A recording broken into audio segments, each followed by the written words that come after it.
नमस्कार,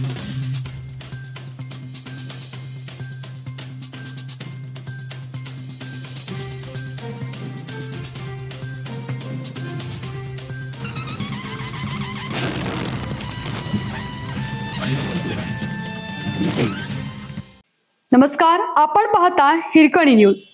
हिरकणी न्यूज प्रत्येक क्षण ताज्या घडामोडी आणि महत्त्वाच्या प्रत्येक बातमीसाठी नेहमीच. सोलापूर जिल्हा बँकेची निवडणूक 8 दिवसात जाहीर करा. कोल्हापूर सर्किट बेंचचा आदेश. सोलापूर जिल्हा मध्यवर्ती सहकारी बँकेच्या निवडणुका दीर्घकाळ पुढे ढकलल्याप्रकरणी मुंबई उच्च न्यायालयाच्या कोल्हापूर सर्किट बेंचने बुधवारी प्रशासक मंडळाला चांगलेच फटकारले. बँकेच्या निवडणुकांचा कार्यक्रम 8 दिवसात जाहीर करा, अन्यथा विद्यमान प्रशासक मंडळ बरखास्त करून नवीन प्रशासकाची नियुक्ती केली जाईल, असा इशारा न्यायालयाने दिला आहे. निवडणूक प्रक्रिया टाळण्यासाठी प्रशासकांकडून दिली जाणारी विविध कारणे न्यायालयाने पूर्ण फेटाळून लावली. कायदा आणि नियमानुसार प्रशासक मंडळाची मुदत केवळ 1 वर्षाची असते. मात्र सोलापूर जिल्हा बँकेत 19 मे 2018 पासून प्रशासकीय राजवट सुरू आहे. तब्बल 8 वर्षे उलटूनही निवडणुका न झाल्याबाबत न्यायालयाने तीव्र नाराजी व्यक्त केली.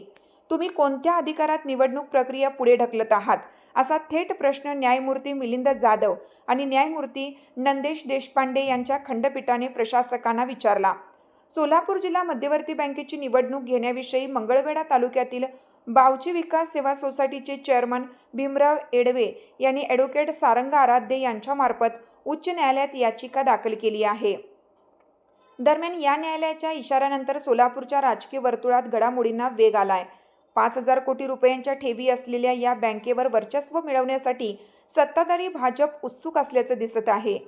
पालकमंत्री जयकुमार गोरे यांनी या प्रकरणी पुढाकार घेतला आहे.